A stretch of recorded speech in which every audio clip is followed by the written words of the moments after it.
Hello viewers, welcome to Deeps Mathematics 23. So இந்த வீடியோவில் area and வால்யூம்கான கிளாஸ் நம்பர் 23 தாங்க நம்ம பார்க்க போகிறோம். So already 6th tenth standard exercise 7.2க்கு முந்தின எக்ஸாம்பிள்ஸ் வரைக்குமே ஒரு 22 கிளாஸ் வந்து நம்ம பார்த்துருக்கோம். ஸோ இது வந்து அடுத்த நம்பர் 23 வந்து நம்ம பார்க்க போகிறோம். 10th ஸ்டாண்டர்ட் எக்ஸசைஸ் 7.2ல் இருக்கக்கூடிய சம்ஸ் ஃபுல்லாக நீங்கள் இந்த வீடியோவில் தெரிஞ்சுக்கலாம்.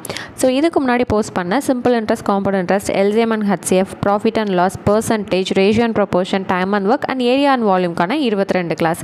இது எல்லாமே எங்கெங்கே செக் பண்ணி பார்க்கலாம், லைன் பை லைன் டே 1லேருந்து நம்ம எங்கே பார்க்கலாம் அப்படின்னு கேட்டிங்கன்னா நம்மளோட சேனல்லே 120 டேஸ் மேக்ஸ் பேட்ச் அப்படிங்கிற ஒரு பிளேலிஸ்ட் வந்து நம்ம கிரியேட் பண்ணியிருக்கோம். ஸோ ஸ்கூல் புக் சம்ஸ் ஃபுல்லாக உங்களுக்கு வரிசையாக இருக்கும். அதுக்கு சம்மந்தப்பட்ட ப்ரீவியஸ் கொஸ்டினும் அந்த டாபிக் முடியும் போது நம்ம டீச் பண்ணி அப்லோட் பண்ணியிருப்போம். வேணுங்கிறவங்க அந்த பிளேலிஸ்ட்டை நீங்கள் யூஸ் பண்ணி பார்த்துக்கலாம். ஓகேங்க. ஸோ இன்றைக்கி 10th ஸ்டாண்டர்ட் எக்ஸஸ் 7.2ல் இருக்கக்கூடிய ஃபர்ஸ்ட் சம் என்ன கொடுத்துருக்காங்கன்னு பார்த்தலாம்.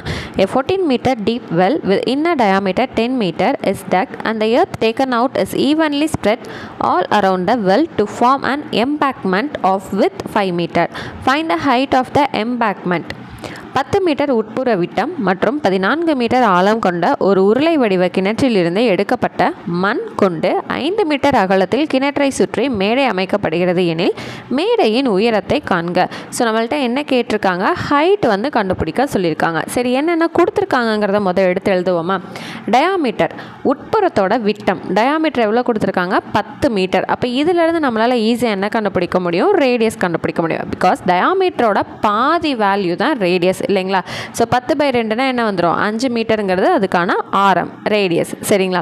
சரி, ஹைட் வந்து ஒன்று 14 மீட்டர் கொடுத்துருக்காங்களே, அப்போ என்ன உயரங்க கண்டுபிடிக்கணும் அப்படின்னு கேட்டிங்கன்னா அந்த மேடையோட ஹைட், எம்பேக்மெண்ட். சரிங்களா, ஹைட் ஆஃப் த எம்பேக்மெண்ட். அந்த உருளையை சுற்றி அவங்க மேடை அமைக்கிறாங்க. அந்த மேடைக்கான ஹைட் வந்து என்னவாக இருக்குங்கிறத நம்மளை கண்டுபிடிக்க சொல்லியிருக்காங்க. ஸோ இது வந்து அந்த இமேஜோட ஹைட்டு. சரிங்களா, நம்ம அதை சுற்றி அமைக்க போகிற மேடை, எம்பேக்மெண்ட்டோட ஹைட்டை நம்ம என்ன பண்ண போகிறோம், கண்டுபிடிக்க போகிறோம். ஸோ வேரியேஷனுக்காக நம்ம என்ன பண்ணிக்கலாம், கொடுத்துருக்க ஹைட்டை ஸ்மால் லெட்டர்னும் நம்ம கண்டுபிடிக்க போகிற ஹைட்டை கேபிட்டல் லெட்டர் ஹச்னும் வச்சுக்கலாம். இல்லைன்னா H1 H2 கூட நீங்கள் வச்சுக்கலாம். அது வந்து உங்களோட கன்வீனியன்ட் தான். சரிங்களா. வித் என்ன கொடுத்துருக்காங்க, வித் வந்து 5 மீட்டர் கொடுத்துருக்காங்க இல்லைங்களா. அகலம் எவ்வளோ கொடுத்துருக்காங்க, 5 மீட்டர். சரி, நமக்கு கொடுத்துருந்த ரேடியஸ் வந்து என்னென்னு பார்த்தீங்கன்னா உட்புறம், இன்னர் ரேடியஸ், இன்னர் டயாமீட்டர் தான் நம்மள்ட்ட இருக்குது. அவுட்டர் வந்து நம்மள்ட்ட கிடையாது. அப்போ அந்த அவுட்டர் ரேடியஸ், வெளிப்புற ஆரம் கண்டுபிடிக்கணும்னா நம்ம என்ன பண்ணணும், ஸ்மால் லெட்டர் ஆரையும் நமக்கு கிவனில் இருக்க விட்டு என்ன பண்ணணும், ஆட் பண்ணணும். இதே இந்த சின்ன ஆர் வேணும்னா என்ன பண்ணுவோம், கேபிட்டல் லெட்டர் ஆரையும் விட்டையும் சப்ராக்ட் பண்ணுவோம். சரிங்களா. இப்போ நமக்கு தேவை அவுட்டர் ரேடியஸ் தான் வேணும். அப்போ இது ரெண்டையும் என்ன பண்ணணும், ஆட் பண்ணணும் இல்லைங்களா. அப்போ 5 + 5 என்ன ஆயிரும், 10 மீட்டர் அப்படின்னு வந்து கிடைக்கும். சரி, இப்போ என்னன்னு பார்த்தீங்கன்னா ஃபார்முலா வச்சு ஈக்குவேட் பண்ண போகிறோம். எதையும் ஈக்குவேட் பண்ண போகிறோன்னு கேட்டிங்கன்னா volume of embankment equal to volume of the well. அதாவது மேடையோட கன அளவும் கிணற்றின் கன அளவும் எப்படி இருக்குது, சமமாக தான் இருக்குது. அப்போது என்ன பண்ணலாம், அந்த மேடையை வந்து நம்ம என்ன எடுத்துருக்கோம், ஹைட்டு கேபிட்டல் லெட்டர் ஹச்ன்னு எடுத்துருக்கோமா, அதனால் இங்கே கேபிட்டல் லெட்டர் ஹச், இங்கே கேணியோடது அதாவது கிணற்றோடது ஸ்மால் லெட்டர் ஹச்ன்னு எடுத்துருக்கோமா, அதனால் ஸ்மால் லெட்டர் ஹச்ன்னு வந்து இங்கே கொடுத்துருக்கோம். ஸோ கிவன்லேருந்து நம்ம அப்படி தானே எடுத்து எழுதியிருந்தோம். சரி, இப்போ இதோட வால்யூம் ஃபார்முலா என்னது, πh × r² - r². இங்கே வந்து பார்த்தீங்கன்னா πr²h. ஓகேங்களா. ஏன்னா சிலிண்ட்ரிக்கல் ஃபார்மேஷன் தானே, அதனால் அது πr²h. ஓகே. அடுத்து பை வந்து நீங்கள் வேல்யூ சப்ஸ்டியூட் பண்ண வேணாம். ஏன் பண்ண வேணான்னு கேட்டிங்கன்னா இங்கேயும் பை இருக்குது, இங்கேயும் பை இருக்குது. ஸ்ட்ரைட்டாகவே என்ன பண்ணிடலாம், கேன்சல் பண்ணிடலாம். அதனால் நம்ம என்ன பண்ண வேணாம், ஆன்சர் சப்ஸ்டியூட் பண்ணி நீங்கள் கேன்சல் பண்ணணுங்கிற அவசியம் இல்லை. அதாவது 22/7ங்கிறத சப்ஸ்டியூட் பண்ணி அடிக்கணுங்கிற அவசியம் இல்லை. அதை அப்படியே வச்சுருந்து நம்ம என்ன பண்ணலாம், அடிச்சிடலாம். சரி, இந்த ஏரியாவில் நம்ம என்ன கண்டுபிடிக்க போகிறோம், இந்த கேபிட்டல் லெட்டர் ஹைச் தான் நம்ம கண்டுபிடிக்க போகிறோம். சரி, இப்போ இந்த பையும் என்ன பண்ணிடலாம், அடிச்சிடுவோம் நம்ம. ஏன்னா அடுத்து இங்கிட்டு போச்சுனால அது கீழே டிவிஷனுக்கு போய் அடிக்கிறதா, நம்ம ஸ்ட்ரைட்டாகவே அடிச்சிடலாம். சரி, ஹைச் × 10² என்னவா மாறும், 100 மாறும். 5² 25 மாறும். ஓகேங்களா. 100 - 25 ஈக்குவல் டு இந்த 5² என்னது, 25 × பக்கத்தில் ஒரு 14 இருக்குது. ஓகேங்க. ஸோ அடுத்து என்ன வரும், ஹைச் × இது ரெண்டும் மல்டிப்ளிகேஷனில் தான் இருக்குது. சரி, 100ல் 25 போச்சுன்னா என்னது, 75 ஈக்குவல் டு 25 × 14. இதை மல்டிபிள் பண்ண வேணாம். ஏன் அப்படின்னு கேட்டிங்கன்னா அந்த 75 நம்ம இங்கிட்டு கொண்டு வந்தோம்னா டிவிஷனில் வரும், அடித்து கொடுப்போம் இல்லைங்களா. அதனால் இதை மல்டிபிள்லாம் பண்ண வேணாம். அப்போ ஹைச் ஈக்குவல் டு இங்கிட்ட என்ன இருக்குது, 25 × 14 இருக்குது. இந்த இன்ட்டில் இருக்க 75 இங்கிட்டு வரும்போது டிவிஷனுக்கு வந்து மாறும் இல்லையா. சரி, இது என்ன பண்ணலாம், 125 is 25, 325 75ன்னு வருமா. சரிங்க. மிச்சம் நம்மள்ட்ட என்ன இருக்குது, இந்த 14/3 தான் இருக்குது. ஸோ இது எப்படி பார்த்தாலும் டெசிமல் வேல்யூ தான் வரப்போகுதுன்னு தெரிஞ்சிருச்சு. ஸோ ஸ்ட்ரைட்டாக அடிச்சிடலாம். 1 3 is 3ங்க. 14ல் எவ்வளோ 3 இருக்குது, 4 3s are 12. மிச்சம் என்ன இருக்கும், 2 இருக்கும். அப்போ இங்கே ஒரு பாயிண்ட் வச்சிங்கன்னா இங்கே ஒரு 0 ஆகும். 6 3s are 18, மிச்சம் 2 வரும். மறுபடியும் இங்கே டெசிமல் இருக்கனால 0 போட்டோன்னா 6 3s are 18, 6 3s are 18 சொல்லிட்டு இதே தான் போய்கிட்டே இருக்கும். ஓகேவா, இப்போ 4.6666ன்னு போய்கிட்டே இருக்கும். நம்ம இதை என்ன பண்ணலாம்னா h = 4. ஒரு 6 எழுதிக்கோங்க. அடுத்தது 7 அப்படின்னு சொல்லி ரவுண்ட் ஆஃப் பண்ணி நம்ம என்ன பண்ணிடலாம், முடிச்சிடலாம். ஏன்னா 5க்கு மேலே தானே இருக்குது. அதனால் என்ன பண்ணலாம், ஒரு நம்பர் முந்தின நம்பருக்கு ஆட் பண்ணி ரவுண்ட் ஆஃப் பண்ணி இதை நம்ம முடிச்சிடலாம். அப்போ என்ன பண்ணியிருக்கோம், அந்த மேடையோட ஹைட், எம்பாக்மெண்ட் அதோட ஹைட் வந்து 4.67 மீட்டர் அப்படிங்கிறத நம்ம கண்டுபிடிச்சிட்டோம். ஓகேங்களா. அடுத்தது second question. A cylindrical glass with diameter 20 cm has water to be height of 9 cm. A small cylindrical metal of radius 5 cm and height 4 cm is immersed completely. Calculate the rise of the water in the glass. So அடுத்து தமிழில் கொடுத்துருக்க கொஸ்டினையும் read பண்ணிவிட்டு given என்னென்ன இருக்குங்கிறத நம்ம பார்க்கலாம்.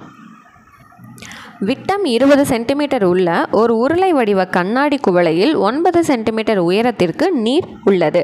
ஆரம் 5 centimetre மற்றும் உயரம் 4 சென்டிமீட்டர் உடைய ஒரு சிறிய உலோக உருளை நீரில் முழுமையாக மூழ்கும் போது ஏற்படும் நீரின் உயர்வை கணக்கிடுக. ஸோ ஒரு கண்ணாடி கிளாஸில், அதாவது ஒரு கண்ணாடி குவளைங்க, சரிங்களா, ஒரு பவுலில் வந்து என்ன பண்ணுறாங்க, தண்ணி வந்து ஆல்ரெடி இருக்குது. ஸோ அந்த குவளை இருக்குது இல்லைங்களா, ஏதோ ஒரு கண்ணாடி பாத்திரம், சரிங்களா, அதோட டயாமீட்டர் எப்படி இருக்குது, 20 சென்டிமீட்டர் இருக்குது அதோட டயாமீட்டர். அடுத்து அதோட ஹைட் வந்து 9 சென்டிமீட்டரில் நீர் வந்து இருக்குது. ஸோ அந்த இப்போ ஒரு கிளாஸ் இது இருக்குங்க, சரிங்களா, சிலிண்ட்ரிக்கல் டைப்பில் வந்து இருக்கான். அதுக்குள்ளே வந்து 9 சென்டிமீட்டர் ஹைட் வரைக்கும் என்ன இருக்குது, தண்ணி வந்து நிறைஞ்சிருக்கு. அதுக்குள்ளே ஒரு விஷயத்தை வந்து உள்ளே போடுறாங்க. ஒரு உருளை, ஒரு சிலிண்ட்ரிக்கல் டைப்பில் வந்து ஒரு விஷயத்தை வந்து ஒரு மெட்டலோ ஏதோ ஒன்று உள்ளுக்குள்ளே வந்து போடுறாங்க. அதோட ஹைட்லாம் எப்படி இருக்குதுன்னு பார்த்தீங்கன்னா 4 சென்டிமீட்டர் ஹைட்டும் 5 சென்டிமீட்டர் ரேடியஸும் அந்த இருக்குது, அந்த மெட்டல் உள்ளே போடுறதுக்கு, சரிங்களா. ஸோ அதை உள்ளே போடும்போது தண்ணி என்ன ஆகும், இன்னும் கொஞ்சம் ரைஸ் ஆகும் இல்லையா. ஸோ இப்போ தண்ணி இருக்கக்கூடிய ஒரு ஆப்ஜெக்டில் ஏதோ ஒரு பொருளை உள்ளே போடுறோன்னா தண்ணியோட ஹைட் என்ன ஆகும், இன்னும் கொஞ்சம் இன்க்ரீஸ் ஆகும் இல்லையா. ஸோ அப்போ அந்த இன்க்ரீஸ் ஆன வாட்டரோட லெவல் என்ன அப்படிங்கிறத நம்மள்ட்ட கேட்டிருக்காங்க. ஸோ இப்போ இங்கே பாருங்கள், ஃபர்ஸ்ட் வந்து என்ன பண்ண போகிறோன்னா கிவன் எல்லாமே நம்ம எடுத்து எழுத போகிறோம். ஸோ அந்த ஒரு ஆப்ஜெக்ட் நம்ம உள்ளே போடுறோம் இல்லைங்களா, அதோட ரேடியஸ் என்ன கொடுத்துருந்தாங்க, 5 சென்டிமீட்டர், அதோட ஹைட் வந்து 4 சென்டிமீட்டர்னு கொடுத்துருந்தாங்க. சரி, ஓகே, அது அப்படியே இருக்கட்டும். அடுத்து வந்து என்ன பண்ண போகிறோன்னா ரைஸ் ஆனதுக்கப்புறம் தண்ணி அதோட அளவு ஹைட் வந்து எவ்வளோ இருந்துச்சுங்கிறத நம்ம கண்டுபிடிக்கணும் இல்லைங்களா. ஸோ அதை தான் அடுத்து வந்து நம்ம கண்டுபிடிக்கிறதுக்கு கிவன் எழுதுகிறோம். ஸோ அப்போ அது எதுலேருந்து ரைஸ் ஆகுது, அந்த போல் ஆல்ரெடி வந்து ஒரு கண்ணாடி குவளை சொல்லியிருந்தாங்க இல்லைங்களா, அதோட டயாமீட்டர் என்ன சொல்லியிருந்தாங்க, 20 சென்டிமீட்டர்னு சொல்லியிருந்தாங்க. ஸோ அப்போ அதோட ரேடியஸ் என்னவாக இருக்கும், 10 சென்டிமீட்டராக இருக்கும். அது எழுதியாச்சு. அப்போது அதிலிருந்து ஆல்ரெடி 9 இருந்துச்சு எங்கன்னா ஆல்ரெடி இருந்ததை நம்ம இக்னோர் பண்ணிடணும். அதில் இருந்து எவ்வளோ ரைஸ் ஆச்சுன்னு தான் நம்ம கண்டுபிடிக்க வேண்டியதில் இருக்கும். ஓகேவா. இப்போ என்ன சொல்ல வரேன்னா, இதுதான் அந்த கண்ணாடி போல்னா ஆல்ரெடி ஒரு 9 சென்டிமீட்டருக்கு தண்ணி இருந்துச்சுன்னா இதிலிருந்து இன்னும் எவ்வளோ ரைஸ் ஆச்சுன்னு அவங்க கேட்கல, மொத்தத்துக்கு எவ்வளோ ரைஸ் ஆயிருக்குங்கிறத நம்மள்ட்ட கேட்குறாங்க. அப்போ என்ன பண்ணணும், அந்த 9 சென்டிமீட்டருங்கிறதே மறந்துட்டு அந்த ஹைட் மொத்தத்துக்கு எவ்வளோங்கிறத நம்ம என்ன பண்ண போகிறோம், கண்டுபிடிக்க போகிறோம். சரி, அப்போது வால்யூமும் இந்த வால்யூமும் எப்படி தான் இருக்குது, ஈக்குவல் தான் நம்ம எடுத்துக்கணும். ஏன்னா ஈக்குவேட் பண்ணும்போது தான் நமக்கு எது தேவையோ அதை ஒரு பக்கமாக வச்சுட்டு மிச்சத்தெல்லாம் இன்னொரு பக்கம் அனுப்ப முடியும். அப்போ V1 = V2. நம்மக்கிட்ட 2 வால்யூம் இருக்கா, ஒன்று உள்ளுக்குள்ளே போடக்கூடிய ஆப்ஜெக்டோட வால்யூம், இன்னொன்று அந்த கண்ணாடி குவளையோட வால்யூம். ஓகேங்களா. அப்போ V1 = V2. அப்போ V1ஓட ஃபார்முலா πr/h. இப்போ இங்கே நமக்கு வந்து ரேடியஸ் இங்கேயும் இருக்குது இங்கேயும் இருக்குது, ஹைட் இங்கேயும் இருக்குது இங்கேயும் இருக்குது. அப்போ டிஃப்ரென்ஷியேஷன் காட்டுறதுக்கு நம்ம என்ன பண்ணுவோம், R1 R2 H1 H2ன்னு எடுக்கணுமா. சரி, அப்போ பை வந்து காமன் அப்படியே தான் வச்சுக்கணும். இதை போய் வந்து π1 π2லாம் எடுக்கக்கூடாது. R1² H1 இங்கே π × R2² H2. சரி, இப்போ என்ன பண்ணலான்னா அந்த பை வந்து 2 சைடுமே காமன் தானே. அப்போ என்ன பண்ணிடலாம், ரெண்டையுமே அடிச்சிடலாம். ஸோ இது இங்கிட்டு போகுதுன்னா டிவிஷனுக்கு வந்து போகும், அப்போ அடிப்படும். அதனால் நம்ம இங்கே ஸ்ட்ரைட்டாக அப்படியே நம்ம அடிச்சிட்றோம். அப்போ R1 வந்து பார்த்திங்கன்னா 5 சென்டிமீட்டர். இங்கே R1²ங்கிறனால 2 தடவை 5 போட்டாச்சு. ஹைட் 1 வந்து என்ன கொடுத்துருக்காங்க, 4. ஸோ 4 வந்து சப்ஸ்டியூட் பண்ணியாச்சு. R2². ஸோ இங்கே 10 இருக்கனால 2 தடவை 10 எழுதியாச்சு. ஹைட் எவ்வளோ இன்க்ரீஸ் ஆயிடுச்சுங்கிறதா ஹைட் 2ல் வந்து கண்டுபிடிக்க போகிறோம். ஸோ அது வந்து அப்படியே இருக்குது. ஓகேவா. சரி, ஹைட் 2 தான் நமக்கு தேவை. அது அப்படியே ஒரு பக்கமாக வச்சுட்டு இந்த மிச்சம் இருக்கக்கூடிய வேல்யூஸை என்ன பண்ணுறோம், ஆப்போசிட் சைடு அனுப்புகிறோம். ஹைட் 2 தான் அப்படியே வச்சுட்டு அதோட 2 வேல்யூஸையும் ஆப்போசிட் சைடு வந்து சென்ட் பண்ணுறப்ப டிவிஷனுக்கு போகும். இப்போ 5 × 5 × 4 / 10 × 10ன்னு வருமா. சரி, அப்போ என்ன பண்ணலாம், 1 5 is 5, 2 5s are 10. 1 5 is 5, 2 5s are 10. இது வந்து 1 2 is 2, 2 2s are 4. இது 1 2 is 2, 1:2 அவ்வளோதான். எவ்வளோ ரைஸ் ஆகிருக்கு? வெறும் 1 சென்டிமீட்டர். அந்த ஆப்ஜெக்டை உள்ளே போட்டதுக்கப்புறம் தண்ணி 1 சென்டிமீட்டர் வந்து ரைஸ் ஆகிருக்கு. வெறும் மொத்தத்துக்கு எவ்வளோ ரைஸ் ஆகிருக்கு, அதாவது அதுலேருந்து எவ்வளோ ரைஸ் ஆகிருக்குன்னு கேட்டாங்கன்னா ஹைட் வந்து 1 சென்டிமீட்டர் ரைஸ் ஆச்சுங்கன்னு சொல்லி முடிச்சிடலாம். ஓவராலாக ஃபைனல் ஹைட் எவ்வளோ இருக்குதுன்னு சொல்லு அப்படின்னா அந்த 9 + 1ன்னு சேர்த்து 10 சென்டிமீட்டர் அப்படிங்கிறத நீங்கள் சொல்லி முடிச்சிடணும். ஸோ கொஸ்டின் கேட்டிருக்கிறத பொறுத்து பர்டிகுலராக மொத்தமாக ரைஸ் ஆனதோடு சேர்த்து சொல்லு அப்படின்னா 10 சென்டிமீட்டர் நீங்கள் சொல்லணும். நார்மலாக எவ்வளோ ரைஸ் ஆச்சு, ரைஸ் ஆன வேல்யூவை மட்டும் சொல்லுங்கள் அப்படின்னா என்ன பண்ணணும், வெறும் 1 சென்டிமீட்டர்னு சொன்னால் போதுமானது. ஸோ கொஸ்டினை பொறுத்து ஆன்சர் வந்து நம்ம கொடுத்துடணும். அடுத்தது third question. 484 centimetre, okay, 484 centimetre சுற்றளவு உள்ள ஒரு மரக்கூம்பின் உயரம் 105 சென்டிமீட்டர் எனில் கூம்பின் கன அளவை காண்க. If the circumference of a conical wooden piece is 484 centimetre then find its volume when its height is 105 centimetre. So என்னங்க கொடுத்துருக்காங்க, ஒரு கோனிக்கல் உடன் பீஸ், ஒரு கோன் ஷேப்பில் இருக்கக்கூடிய உடன் பீஸோட சர்க்கம்ஃபரன்ஸ் சுற்றளவு வந்து என்ன கொடுத்துருக்காங்க, 484ன்னு கொடுத்துருக்காங்க. இது ஆல்ரெடி சர்க்கம்ஃபரன்ஸுங்கிறது வந்து 6th 7th நம்ம நிறையா படித்தோம் இல்லைங்களா. ஸோ அதே தான் 484 சொல்லிட்டு அதோட வேல்யூவை கொடுத்துட்டாங்க. ஓகேவா. ஸோ அடுத்து வந்து என்ன கொடுத்துருக்காங்க அப்படின்னா அதோட வால்யூம் கண்டுபிடிங்கன்னு சொல்லியிருக்காங்க. கன அளவு என்ன பண்ணணும், கண்டுபிடிக்கணும். அதோட ஹைட்டு உயரம் வந்து என்ன கொடுத்துட்டாங்க, 105 சென்டிமீட்டருங்கிறது நமக்கு கொடுத்துட்டாங்க. ஸோ ஹைட்டு தெரியும், சுற்றளவு சர்க்கம்ஃபரன்ஸ் வந்து தெரியும். இதிலேருந்து நம்ம என்ன கண்டுபிடிக்கணும், வால்யூம் கண்டுபிடிக்கணும்னு வந்து சொல்லியிருக்காங்க. சரி, இப்போ வால்யூமோட ஃபார்முலா என்னதுங்க, 1/3 πr²h. ஸோ அதில் ஆர் வந்து நமக்கு தெரியலை, ஹைச் வந்து தெரியும். அப்போ ஆர் கண்டுபிடிக்கணும்னா இந்த சர்க்கம்ஃபரன்ஸுக்கான ஃபார்முலா ஒன்று இருக்குது இல்லைங்களா, அதை நம்ம சப்ஸ்டியூட் பண்ணி இதிலேருந்து நம்மளால் ஆர் கண்டுபிடிக்க முடியும். சரி, இப்போ சர்க்கம்ஃபரன்ஸ்க்கான மதிப்பு கொடுத்துருக்காங்கனாலே அங்கே என்ன பண்ண போகிறோம் தான் அர்த்தம், அதோட ஃபார்முலாவை சப்ஸ்டியூட் பண்ணி அங்கேருந்து ஏதோ ஒன்று நம்ம கண்டுபிடிச்சி மெயின் ஃபார்முலாவில் கொண்டு போய் சப்ஸ்டியூட் பண்ண போகிறோம் தான் அர்த்தம். அப்போ 2πrங்கிறதா சர்க்கம்ஃபரன்ஸோட ஃபார்முலா. அப்போ 2πr = 484. சரி, அப்போ 2 × பைக்கு பதிலாக 22/7 × r வந்து தெரியாத அப்படியே இருக்குது ஈக்குவல் டு 484. அப்போ r மட்டும் தான் வேணும், இங்கே அப்படியே வச்சுட்டு இந்த 2 × 22/7 அங்கிட்டு போச்சுன்னா 7 மேலே வந்துடும், 2ம் 22ம் கீழே வந்துடும். ஓகேவா. இப்போ அடிச்சு கொடுத்த வேல்யூ என்ன வருதுன்னு பார்ப்போமா. ஸோ 2 டேபிளில் போவோம். 1 2 இங்கே 2 2s are 4, 4 2s are 8, 2 2s are 4. சரியா. இது வந்து 2 டேபிளில் போவோம். 11 2s are 22. இங்கே பாருங்கள் 1 2 இது 2 2s are 4, இது மறுபடியும் 1 2 இது 11 டேபிள் தானே போயாகணும். 1 11 is 11. இது என்ன வரும், 1 11 is 11. இங்கே 12 இருக்கா, அப்போ மிச்சம் 1 வந்து இங்கே 11 ஆகிடும். அப்போ 1 11 is 11. ஸோ நியூமரேட்டரில் நம்மள்ட்ட என்ன இருக்குது, இங்கே 11 இருக்குது, இங்கே 7 இருக்குது. ஸோ ஈக்குவல் டு 11 × 7 வருதா. அப்போ r = 77 சென்டிமீட்டர்னு கிடைக்குது. ரேடியஸ் நமக்கு என்ன கிடைக்குது, 77 சென்டிமீட்டர்னு கிடைக்காது. இப்போ ஹைட் வந்து ஆல்ரெடி கொடுத்துருந்தாங்க, ரேடியஸ் வந்து நம்ம கண்டுபிடிச்சிட்டோம். இப்போ என்ன பண்ணலாம், ஈஸியாக கொண்டு போய் வால்யூம் ஃபார்முலாவில் சப்ஸ்டியூட் பண்ணி வால்யூம் என்னங்கிறத கண்டுபிடிச்சிடலாம். வால்யூம் ஃபார்முலா என்னதுங்க, 1/3 × πr²h. ஸோ 1/3 × பைக்கு 22/7 தெரியும். ஆர் நம்ம இப்போ தான் 77 கண்டுபிடிச்சோம். அப்போ r²ங்கிறனால 77 × 77 சொல்லிட்டு 2 தடவை எழுதிடுறோம். ஹைட் வந்து ஆல்ரெடி அவங்க என்ன கொடுத்துருந்தாங்க, 105ங்கிறது நமக்கு ஆல்ரெடி கொடுத்துருந்தாங்க. சரி, இப்போ முடிஞ்ச அளவுக்கு கேன்சல் பண்ணுவோமா. 7 டேபிளில் போவோம். 1 7 is 7. இது என்னங்க பண்ணலாம், 11 7s are 77. சரி, இது 1 3 is 3. இங்கேயும் 3 டேபிளில் தான் அடிக்க போகிறோம். 3 3s are 9, மிச்சம் 1, 5 3s are 15. அப்போ நியூமரேட்டரில் மிச்சம் நம்மக்கிட்ட என்னென்ன இருக்குது, 22 × 11 × 77 × 35 சொல்லிட்டு 4 நம்பர்ஸ் வந்து நம்மள்ட்ட இருக்குது. இப்போ என்ன பண்ண போகிறோம்னா இந்த 22வையும் 11ஐயும் மல்டிபிள் பண்ண போகிறோம். ஸோ 22வையும் 11ஐயும் மல்டிபிள் பண்ணுறோம் அப்படின்னா 242ங்கிறது நமக்கு வரும். அடுத்து இந்த 77ஐயும் 35ஐயும் நம்ம மல்டிபிள் பண்ணோன்னா 2695ங்கிறது நமக்கு கிடைக்கும். சரியா. இப்போ இந்த ரெண்டையும் வந்து மல்டிபிள் பண்ணுறீங்க அப்படின்னா 652190 சென்டிமீட்டர் கியூபுங்கிறது நமக்கு கிடைக்கும். ஓகேங்களா. 6,52,190 சென்டிமீட்டர் கியூபுங்கிறது வந்து கிடைக்கும். ஓகேவா. ஸோ இது மொத்தமாக வந்து கடகடன்னு மல்டிபிள் பண்ணுறப்போ உங்களுக்கு இந்த வேல்யூ கிடைக்கும். ஓகேங்களா. So அடுத்தது fourth sum. A conical container is fully filled with petrol. The radius is 10 meter and the height is 15 meter.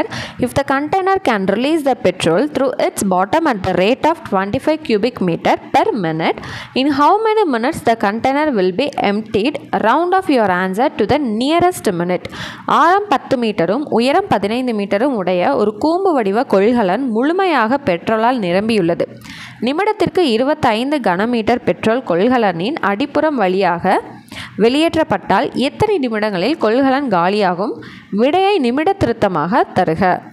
ஒரு கொனிக்கல் ஷேப்பில் இருக்கக்கூடிய கண்டெய்னரில் ஃபுல்லாக வந்து பெட்ரோல் இருக்குங்க. அதோட ரேடியஸ் வந்து ஆரம் வந்து பார்த்திங்கன்னா 10 மீட்டர், அதோட ஹைட் வந்து பார்த்திங்கன்னா 15 மீட்டர்.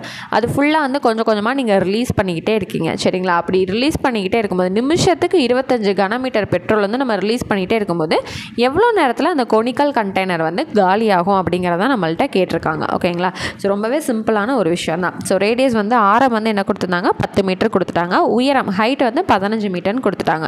ஸோ இதுக்கு வந்து ஃபர்ஸ்ட் நம்ம என்ன கண்டுபிடிக்கணும், அங்கே கியூபிக்கல் மீட்டர்னு கொடுத்ததுக்கு அப்போவே என்ன தெரியுது, இது வால்யூம்ன்றது நமக்கு தெரியுது. கன மீட்டர் அப்படிங்கிறப்பவே இது வால்யூம் தான் அப்படின்னு நமக்கு தெரிஞ்சுக்கிட்டோமா. அப்போ கோனோட வால்யூம் ஃபார்முலா என்னது, 1/3 × πr²h தானே. சரி, 1/3 × πக்கு பதிலாக 22/7 × r வந்து 10ன்னு கொடுத்துருந்தாங்க. அப்போ ஆர் ஸ்கொயருங்கிறனால 10 2 தடவை எழுதியிருக்கோம். ஹைட்டுக்கு வந்து 15 சொல்லிட்டு நம்ம சப்ஸ்டியூட் பண்ணிட்டோம்.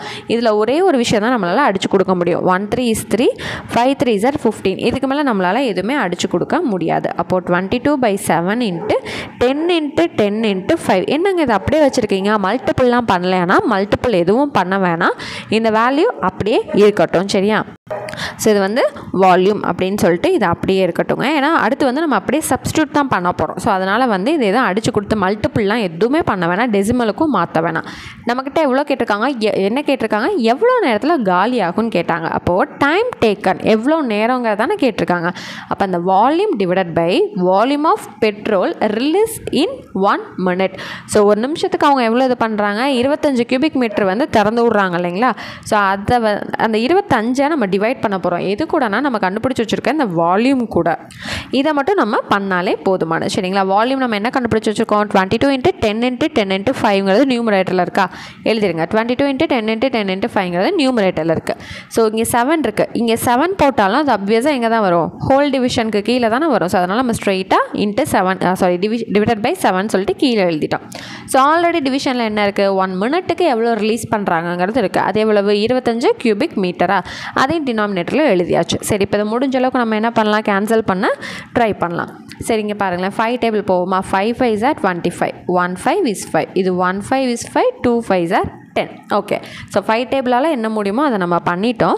இன்னும் மிச்சம் இந்த 7 டேபிளால் நம்ம கேன்சல் பண்ணுறதா இருக்குது. சரி, அதுக்கு முன்னாடி இதை ஃபுல்லாக என்ன பண்ணிடலாம், மல்டிபிள் பண்ணிடலாம். 22 × 2ங்கிறது 44, 44 × 10ங்கிறது 440, டிவைடட் பையில் என்ன இருக்குது, 7 இருக்குது. சரி, இதை முடிஞ்ச அளவுக்கு நம்ம என்ன பண்ணலாம், கேன்சல் பண்ணலாமா.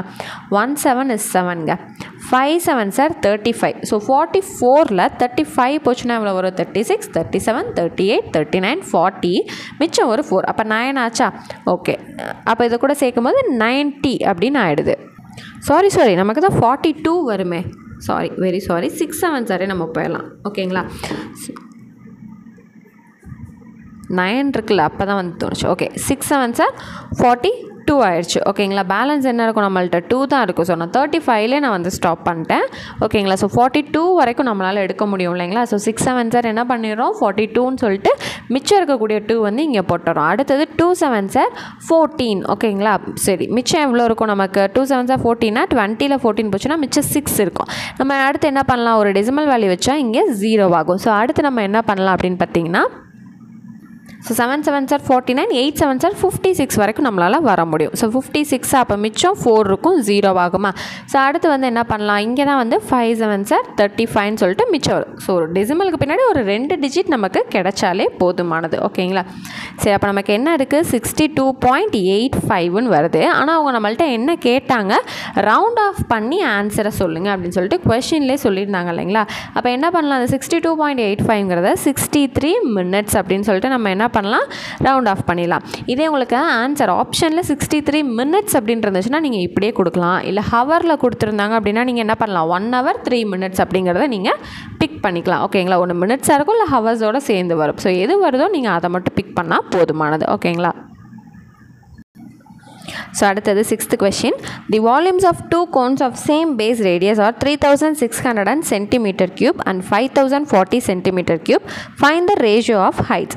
சம ஆரங்கள் கொண்ட இரு கூம்புகளின் கன அளவுகள் 3600 கன சென்டிமீட்டர் மற்றும் 5040 கன சென்டிமீட்டர் எனில் உயரங்களின் விகிதம் காண்க. ஸோ 2 கோனோட ரேடியஸ் வந்து கொடுத்துட்டாங்க.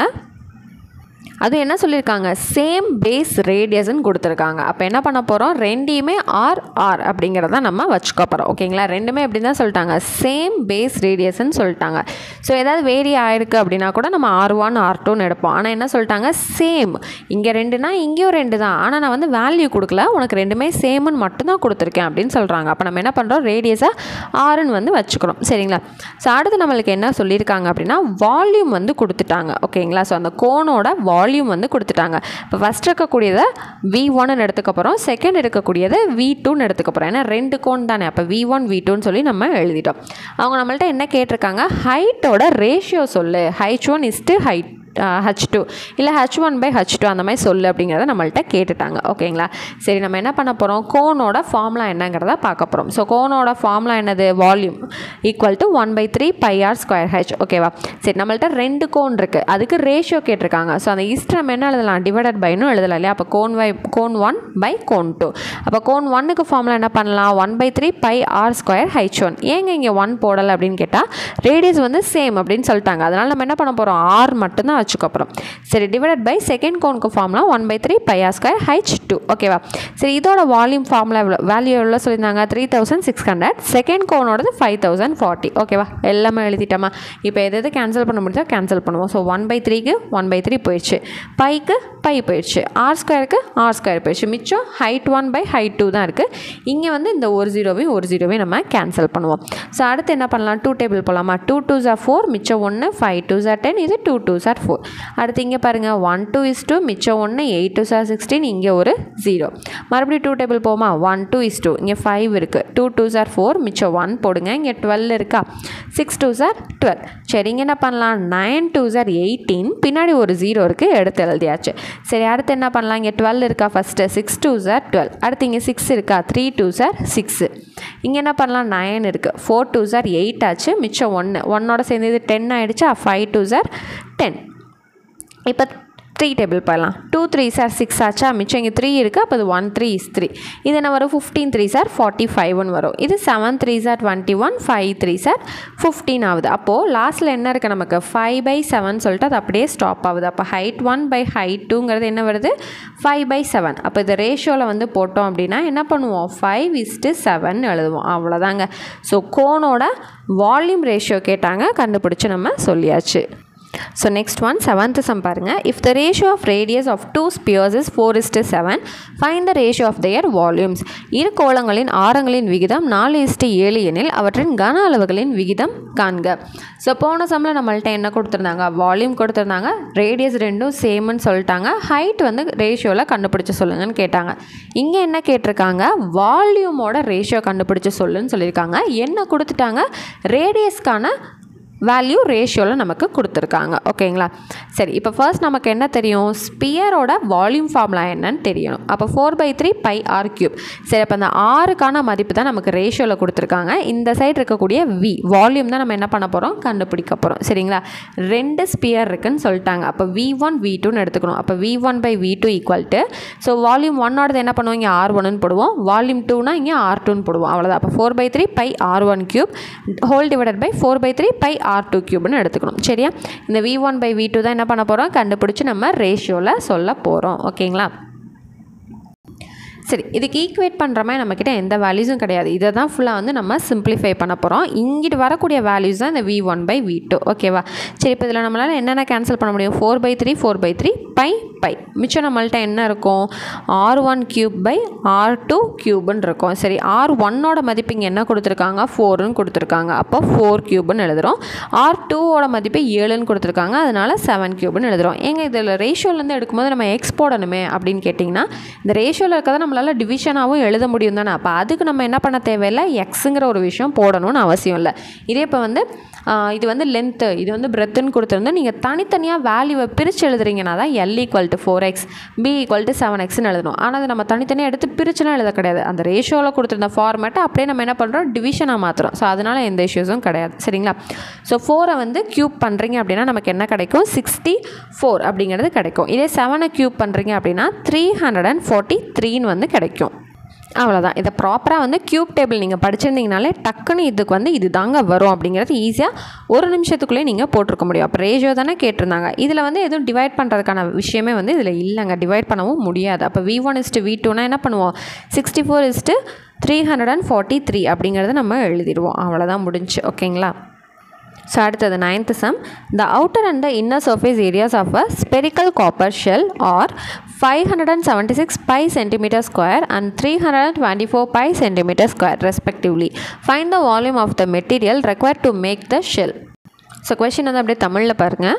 ஒரு உள்ளீடற்ற தாமிர கோளத்தின் வெளிப்புற மற்றும் உட்புற புறப்பரப்புகளின் முறையே 576 பை சதுர சென்டிமீட்டர் மற்றும் 324 பை சதுர சென்டிமீட்டர் எனில் கோளத்தை உருவாக்க தேவையான தாமிரத்தின் கன அளவை காண்க. ஸோ என்ன கேட்டிருக்காங்க, அதோட மெட்டீரியல் எவ்வளோ தேவைப்படுது, அந்த விஷயத்தை மேக் பண்ணுறதுக்கான மெட்டீரியல் எவ்வளோ தேவைப்படுது, அதுக்கான வால்யூம் என்னன்னு சொல்லுங்கள் அப்படிங்கிறத நம்மள்ட்ட கேட்டிருக்காங்களா. ஸோ அவுட்டர் சர்ஃபேஸ் வெளிப்புறத்துக்கு நமக்கு எவ்வளோ கொடுத்துருக்காங்க, வேல்யூ 576 பைன் கொடுத்துருக்காங்க. இன்னர் சர்ஃபேஸ் உட்புறத்துக்கு எவ்வளோ கொடுத்துட்டாங்க, 324 பைங்கிறது நமக்கு கொடுத்துட்டாங்க. ஸோ இதுக்கான ஃபார்முலா, அவுட்டர் சர்ஃபேஸ்க்கான ஃபார்முலா நம்ம என்ன எடுப்போம், கேபிட்டல் லெட்டர் ஆர் வச்சு 4πr² எடுப்போம். இன்னர் சர்ஃபேஸ்னால் ஸ்மால் லெட்டர் ஆர் வச்சு 4πr² நம்ம எடுப்போம் இல்லைங்களா. ஸோ இப்போ இதை வச்சு கேபிட்டல் லெட்டர் ஆர் என்ன நம்ம கண்டுபிடிக்கணும், ஸ்மால் லெட்டர் ஆர் என்னன்றதை கண்டுபிடிச்சி அதோட வால்யூம் ஃபார்முலா என்னதுங்க, 4/3 π × r³ - r³. இதில் கொண்டு வந்து இந்த ஆரையும் இந்த ஸ்மால் லெட்டர் ஆரையும் நம்ம சப்ஸ்டியூட் பண்ண போகிறோம். ஓகேங்களா. இப்போ புரியுதுங்களா எதுக்காக நமக்கு அவுட்டர் சர்ஃபேஸும் இன்னர் சர்ஃபேஸும் தனித்தனியாக பிரித்து கொடுத்துருக்காங்கன்னு சொல்லிட்டு இதை நம்ம அப்ரோச் பண்ணணும் தான். சரி, இப்போ என்ன பண்ணலாம், இந்த பை எப்படி இங்கிட்டு தான் வரும். ஸோ அதனால் நம்ம ஸ்ட்ரைட்டாக என்ன பண்ணுறோம், பையும் இங்கே அடிச்சிடலாம். இல்லை 4 பை நீங்கள் அங்கிட்டு கொண்டு போய் அடிக்கிறனால அடிக்கலாம். சரி, நிறைய பேருக்கு இது புரியாது இல்லைங்களா, நம்ம ஸ்ட்ரைட்டாகவே ப்ரொசீட் பண்ணிடுவோம். சரி, இப்போ நமக்கு தேவை கேபிட்டல் லெட்டர் ஆர் தான் தேவை. இந்த r² மட்டும் வச்சுட்டு 576 பை டிவைடட் பை இந்த 4 பை இங்கிட்டு வரும்போது டிவிஷனில் வந்துடும். சரி, இப்போ என்ன பண்ணலாம், இந்த பையும் அடிக்கலாம். இதை தான் நான் ஸ்ட்ரைட்டாக இங்கே கேன்சல் பண்ணேன். இது என்ன பண்ணலாம், 1 4 is 4. அப்போ 4 டேபிளில் அடிக்க போகிறோம். இங்கே 1 4 is 4, மிச்சம் 1னா 4 4s are 16 போட்டோன்னா மிச்சம் 1 வருமா, மறுபடியும் 4 4s are 16. அவ்வளோதான். அப்போ மிச்சம் நம்மள்ட்ட என்ன இருக்குது, 144. ஸோ 12², அதாவது 12 2 தடவை மல்டிபிள் பண்ணால் 144 கிடைக்கும். அப்போ என்ன பண்ணலாம், r² = 12²னா ஸ்கொயரையும் கேன்சல் பண்ணிவிட்டு ஆரோட மதிப்பு 12 அப்படி நம்ம கொடுக்கலாமா. ஸோ 12 சென்டிமீட்டர் நம்மளால் கொடுக்க முடியும். ஓகேங்களா. ஸோ ஸ்கொயர் ரூட் எடுத்திங்கன்னா உள்ளுக்குள்ளே 2 12 வருங்க. போட்டே காமிச்சாரேன். இதுலேருந்து ஒரு 12 வந்து நம்ம வெளியே எடுத்துருக்கோம். அவ்வளோதான். ஓகேங்களா. சரி, அதே போல் இங்கே ஸ்மால் லெட்டர் ஆர் வேணும்னா 324 பைக்கு கீழே இந்த 4 பை வந்து வருமா. சரி, அப்போ என்ன பண்ணலாம், இந்த பையும் ஸ்ட்ரைட்டாக கேன்சல் பண்ணிடலாம். இது என்ன பண்ணலாம், 4 டேபிளே கொண்டு போவோமா. 1 4 is 4. இது என்ன வரும், 8 4s are 32. இங்கே பின்னாடி ஒரு 4 இருக்கா, 1ன்னு வந்துடும். அவ்வளோதான். அப்போ என்ன இருக்குது, 81. அப்போது r = இந்த ஸ்கொயர் அங்கிட்ட வந்துச்சுன்னா ஸ்கொயர் ரூட்டாக மாறும். 81 வந்து 9 × 9 எழுதலாமா. அப்போ வெளியே வெறும் ஒரே ஒரு 9 வரும். அப்போ r = 9 சென்டிமீட்டர். இப்போ கேபிட்டல் லெட்டர் ஆரும் கிடச்சிருச்சு, ஸ்மால் லெட்டர் ஆரும் கிடச்சிருச்சு. கொண்டு வந்து வால்யூமில் சப்ஸ்டியூட் பண்ணலாம். இப்போ 4/3 × பைக்கு பதிலாக 22/7 × கேபிட்டல் லெட்டர் ஆர் என்னது 12. அப்போ 12³ - ஸ்மால் லெட்டர் ஆர் வந்து 9 ஆச்சா. சரி, அப்போது 4/3 × 22/7 × 12 ஸ்கொயர் பண்ணால் 144ன்னு தெரியும். அது கூட இன்னொரு 12 நீங்கள் மல்டிபிள் பண்ணிங்கன்னா தான் அது 12³ அதோட வேல்யூ 1728ன்னு வரும். 9 க்யூப் பண்ணுறோம் அப்படின்னா 729ன்னு வரும். ஓகேவா. சரி, இப்போது இது ரெண்டையும் சப்ராக்ஷன் பண்ணோம் அப்படின்னா நமக்கு 999 கிடைக்கும். சரிங்களா. அப்போ 4/3 அப்படியே இருக்குது, 22/7 இருக்குது, 1728யும் 729யும் சப்ராக்ட் பண்ணுறீங்கன்னா 999 கிடைக்கும். சரி, இப்போ என்ன பண்ணலாம், இது 1 3 is 3, இது 3 3s are 9, 3 3s are 9, 3 3s are 9. இதுக்கு மேலே நம்மளால் கேன்சல் பண்ணுறதுங்கிறது கஷ்டம். ஓகேங்களா. டெசிமல்ங்கிறது அரைஸ் ஆயிடும். ஸோ என்ன பண்ணலாம், நியூமரேட்டரில் இருக்கக்கூடிய 3 நம்பர்ஸையும் மல்டிபிள் பண்ணணும். 4 × 22ங்கிறது 88.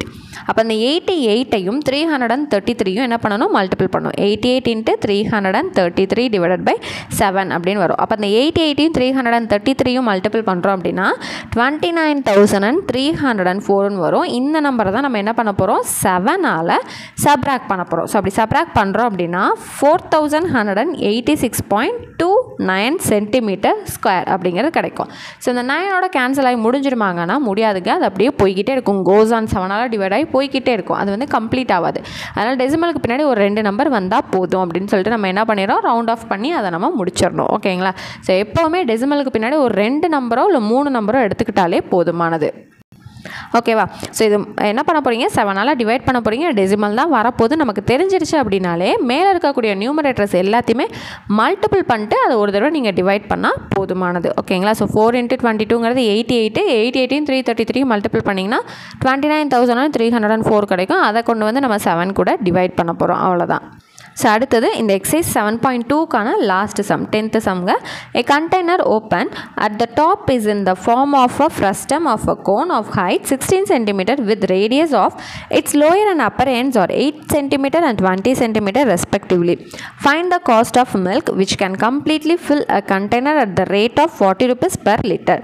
உயரம் 16 cm உடைய ஒரு கூம்பின் இடைக்கண்ட வடிவில் அமைந்த கொள்கலன் ஒன்றின் மேற்புறம் திறந்த நிலையில் உள்ளது. கீழ்ப்புற ஆரம் 8 சென்டிமீட்டர் மற்றும் மேற்புற ஆரம் 20 சென்டிமீட்டர் கொண்ட கொள்கலனின் முழுமையாக பால் நிரப்பப்படுகிறது. 1 லிட்டர் பாலின் விலை 40 ரூபாய் எனில் நிரப்பப்படும் பாலின் மொத்த விலையை காண்க. அந்த ஃப்ரஸ்டமில் நீங்கள் ஃபில் பண்ணக்கூடிய மில்கோட அளவு என்னன்னு கண்டுபிடிச்சாதான் 1 லிட்டரோட பாலோட விலையை வச்சு நம்ம மொத்தமாக அது ப்ரைஸ் என்னங்கிறத கண்டுபிடிச்சி சொல்ல முடியும் இல்லைங்களா. அப்போ ஃபஸ்ட்டு என்ன பண்ண போகிறோம், எத்தனை லிட்டர் பால் இருக்குங்கிறத கண்டுபிடிச்சிட்டு அதை வந்து ஆன்சர் என்ன அப்படிங்கிறத நம்ம சொல்ல போகிறோம். ஸோ ஃபர்ஸ்ட் வந்து ஹைட் என்ன கொடுத்துருக்காங்க, 16 சென்டிமீட்டர்னு கொடுத்துருக்காங்க. அவுட்டர் ரேடியஸ் வந்து நமக்கு என்ன கொடுத்துருக்காங்க, 20 சென்டிமீட்டர்னு கொடுத்துட்டாங்க. ஸோ இன்னர் ரேடியஸ் உட்புற ஆரம் வந்து 8 சென்டிமீட்டர் கொடுத்துட்டாங்க. ஸோ ஃப்ரஸ்டத்தோட வால்யூம் ஃபார்மில் வந்து நம்ம ஆல்ரெடி படிச்சிருக்கோம் இல்லைங்களா. 1/3 × π × h × r² + r² + r × r. ஓகேங்களா. தெரிஞ்ச வேல்யூ எல்லாமே சப்ஸ்டியூட் பண்ணிடுவோமா. ஸோ 1/3 × πயோட வேல்யூ 22/7 × ஹைட்டோட வேல்யூ 16 × கேபிட்டல் லெட்டர் ஆரோட வேல்யூ 20² + ஸ்மால் லெட்டர் ஆரோட வேல்யூ 8² + கேபிட்டல் லெட்டர் r × rங்கிறது 20 × 8. ஓகேவா. சரி, இப்போ 1/3 × 22/7 × 16 வரைக்கும் நமக்கு ஓகே. கேபிட்டல் லெட்டர் r² 20² சொல்லி சப்ஸ்டியூட் பண்ணியிருந்தோமா. அப்போ 20 × 20ங்கிறது 400ன்னு வந்துடும். ப்ளஸ் அடுத்தது ஸ்மால் லெட்டர் r² 8² போட்டோம்னா அப்போ 64. அடுத்து capital letter r × small letter r வந்து 20 × 8ன்னு இருந்துச்சு, அது 160. ஓகேங்களா. சரி, இப்போ அடுத்த ஸ்டெப்பில் இது 3 நீங்கள் ஆட் பண்ணுறீங்கன்னா 400 + 64 + 160 இது 3 ஆட் பண்ணிங்கன்னா 624ங்கிறது நமக்கு கிடைக்கும். இதுக்கு முன்னாடி இருந்த 3 டேர்ம்ஸும் நம்ம அப்படியே தான் வச்சுருக்கோம் இல்லைங்களா. ஸோ இதுக்கப்புறம் என்ன பண்ணலாம், முடிஞ்ச அளவுக்கு அடித்து கொடுக்கலாம். சரியா. அப்போ இது 1 3 is 3 ஆச்சா. இது 2 3s are 6, ஒரு 0 போட்டால் 24ன்னு சேர்த்து எடுக்கலாம். அப்போ 8 3s are 24. இதுக்கு மேலே நம்மளால் சாலிடாக ஒரு ஹோல் நம்பராக நம்மளால் அடித்து கொடுக்க முடியாது. ஸோ அடுத்து நம்ம என்ன பண்ண போகிறோம் அப்படின்னு வந்து பார்த்திங்கன்னா, நியூமரேட்டில் இருக்க 3 நம்பரையும் மல்டிபிள் பண்ணும். ஸோ 22 × 16 அப்படிங்கிறது நமக்கு 352ன்னு வரும். × 208ங்கிறது இருக்குது. டிவிஷனில் 7 இருக்குது. இப்போ அடுத்து நியூமரேட்டில் இருக்க இந்த 2 நம்பர்ஸையும் மல்டிபிள் பண்ணுறீங்க அப்படின்னா 73,216 வரும். டிவிஷனில் 7 இருக்குது. ஓகேங்களா. ஸோ நீங்கள் அடித்து கொடுக்குறீங்க அப்படின்னா 10,479 பாயிண்ட் வச்சு கோசான் வந்து போயிட்டே இருக்கும். நமக்கு தேவை ருப்பீஸ் தான். ஸோ வந்து அந்த டெசிமலில் வச்சு போய்கிட்டே இருக்கிறதுலாம் நமக்கு தேவையே இல்லை. ஓகேங்களா.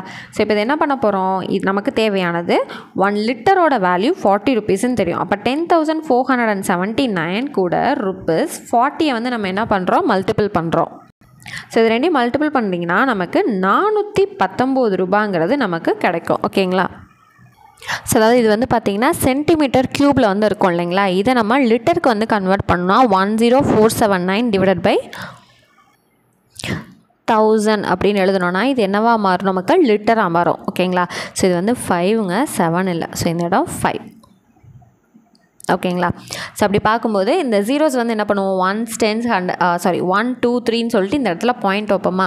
அப்போ 10.59 லிட்டர். ஓகேங்களா. ஸோ மொத்தமாக மில்கோட அளவு எவ்வளோ இருக்குது, 10 லிட்டர் 459ன்றது பின்னாடி வந்து இருக்குது. சரியா. அப்போ இந்த இடத்துல நமக்கு என்ன ஆகுது, டெசிமல் வேல்யூ வருது. ஸோ இதை தான் என்ன பண்ணுறோம், நம்ம 40 கூட மல்டிபிள் பண்ணும்போது 418 ருப்பீஸ் அப்படிங்கிறது நமக்கு கிடைக்கும். ஓகேங்களா. ஸோ இது 9 இல்லை, இந்த இடம் வந்து 418. ஸோ இந்த இடம் வந்து மாற்றி போட்டாச்சு. ஸோ 10,459ங்க. ஸோ இது 7 இல்லை, இந்த எல்லா இடத்துலையும் 5 வந்து சேஞ்ச் பண்ணிக்கோங்க. ஸோ ஃபைனலாக நீங்கள் மல்டிபிள் பண்ணும்போது இந்த டெசிமல் வேல்யூஸ்லாம் போக அமௌண்ட் வந்து 418 ரூபா அப்படிங்கிறது இதுக்கு கிடைக்கும். ஓகேங்களா. ஸோ ஏரியா அண்ட் வால்யூம்கான கிளாஸ் நம்பர் 23, அதாவது 10th ஸ்டாண்டர்ட் எக்ஸசைஸ் 7.2 ஃபுல்லாக நம்ம கம்ப்ளீட் பண்ணிட்டோம். ஸோ நெக்ஸ்ட் கிளாஸில் நான் மீட் பண்ணுறேன். தேங்க்யூ.